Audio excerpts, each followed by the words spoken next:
میرے pencil sharpener پر کیا گزری، نوک جھوک کی ویڈیو میں آپ کو بتاؤں گا۔ میں ہوں عمیر محمود۔ جب میں چھوٹا تھا اور کچی پینسل سے لکھا کرتا تھا، اس وقت ہمارے ایک جاننے والے کے پاس وہ والا شارپنر ہوتا تھا جس کے ایک سرے پر پینسل لگاتے ہیں، دوسرے سرے پر ایک لیور لگا ہوتا ہے، وہ لیور گھمائیں تو پینسل کی بڑی زبردست باریک سی نوک نکل آتی ہے۔ وہ شارپنر مجھے بہت زیادہ فیسینیٹ کرتا تھا، دل کو لگتا تھا۔ یہ خواہش ہوتی تھی کہ میرے پاس بھی ایک ایسا شارپنر ہونا چاہیے، لیکن ظاہر ہے وہ دیگر شارپنرز کے مقابلے پر مہنگا تھا، تو میں نے والدین سے کبھی کہا ہی نہیں کہ مجھے یہ والا شارپنر لے کر دیں۔ ویسے میں کوئی اتنا اچھا بچہ تھا نہیں کہ والدین سے مہنگی چیزیں لینے کی فرمائشیں نہ کروں۔ میں مہنگی چیزیں لینے کی فرمائشیں کرتا تھا اور والدین اپنی گنجائش سے بڑھ کر مجھے چیزیں دلا بھی دیتے تھے، لیکن پتہ نہیں کیوں وہ مہنگے والا شارپنر دلوانے کے لیے میں نے کبھی کہا ہی نہیں۔ پھر جب میں بڑا ہو گیا اور کمانے لگ پڑا تو شوق پیدا ہوا کہ ایک بار پھر سے پرانے زمانے کی طرح لکھنے کے لیے پینسل کا استعمال کیا جائے۔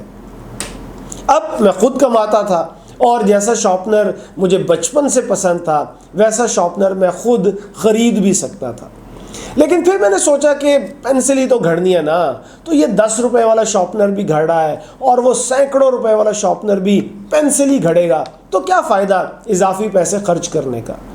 یہ سوچ کر میں نے وہ شارپنر خریدا تو نہیں، لیکن اس کے خواب دیکھتا رہتا تھا۔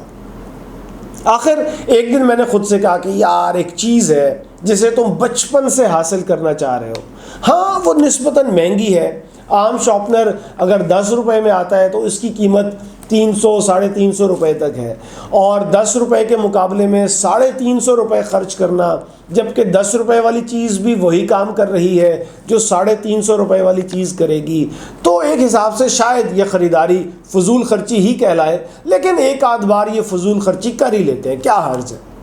خود سے اس قسم کی گفتگو کرنے کے بعد میں دکان پر گیا اور کوئی 350 روپے خرچ کر کے میں یہ والا شارپنر لے آیا۔ یہ بات ہے غالباً 2010 کی۔ 2013 میں میری شادی ہوئی، 2014 میں اللہ نے بیٹا دیا، 2018 میں وہ اسکول جانا شروع ہوا تو اس کے لیے بھی پینسلیں اور عام والے شارپنر خریدے گئے۔ 2019 میں جا کر اسے احساس ہوا کہ یہ جو شارپنر ابا جی کے پاس ہے یہ تھوڑا مختلف ہے اور پینسل کی الگ ہی قسم کی نوک نکالتا ہے، تو اس نے مطالبہ کیا کہ جی میں بھی یہی شارپنر استعمال کروں گا۔ میں نے آنکھیں نکال کر اسے جواب دیا ہرگز نہیں۔ خیر، اب بچوں کی عادت ہوتی ہے کہ وہ نہیں سن تو لیتے ہیں لیکن منع پھر بھی نہیں ہوتے، بار بار پوچھتے رہتے ہیں، تو وہ بھی بار بار پوچھتا تھا اور میں بار بار انکار کرتا تھا۔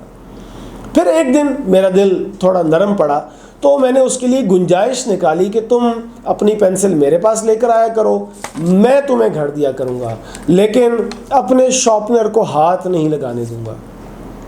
اچھا، جیسے میں نے گنجائش نکالی تھی ایسے ہی وہ بھی گنجائشیں نکالنے لگا۔ کبھی کہتا کہ شارپنر میں پینسل مجھے لگانے دیں، کبھی کہتا کہ لیور مجھے گھمانے دیں۔ کوئی 1.5 سال یہی سلسلہ چلا کہ وہ میرے پاس پینسل لے کر آتا تھا اور میرے شارپنر سے میری نگرانی میں پینسل گھڑتا تھا۔ پھر میں نے سوچا کہ یار کیا ہے، ایک شارپنر ہی تو ہے، خواہ مخواہ میں اس کے لیے اتنا ٹچی ہوتا ہوں۔ تو میں نے بیٹے کو اجازت دے دی کہ ٹھیک ہے یار، جب تمہارا جی چاہے تم اسے استعمال کر لیا کرو۔ اب ہوا کیا کہ ان صاحب نے ایک دن سوچا کہ یہ شارپنر لکڑی کی پینسل تو بہت اچھی گھڑتا ہے، تو میں کیوں نہ موم سے بنے کریونز بھی اس سے گھڑوں۔ تو جی اس نے شارپنر میں کریونز ڈال کر جب گھڑنے کی کوشش کی تو یہ شارپنر خراب ہو گیا۔ اس پر مجھے بہت افسوس ہوا، صرف اس لیے نہیں کہ ایک چیز خراب ہو گئی تھی، بلکہ اس لیے کہ وہ چیز خراب ہوئی تھی جو میرے دل کے بہت قریب تھی اور جسے حاصل کرنے کے لیے میں نے خود اپنی کنجوسی سے جنگ لڑی تھی، اور تقریباً 12 سال تک میں نے اسے درست حالت میں رکھا ہوا تھا۔ خیر، افسردگی کے عالم میں اسی وقت بازار گیا اور پہلے سے ملتا جلتا ایک اور شارپنر خرید لایا۔ اب میں نے فیصلہ کیا ہے کہ یہ والا شارپنر میں کسی کو بھی استعمال نہیں کرنے دوں گا۔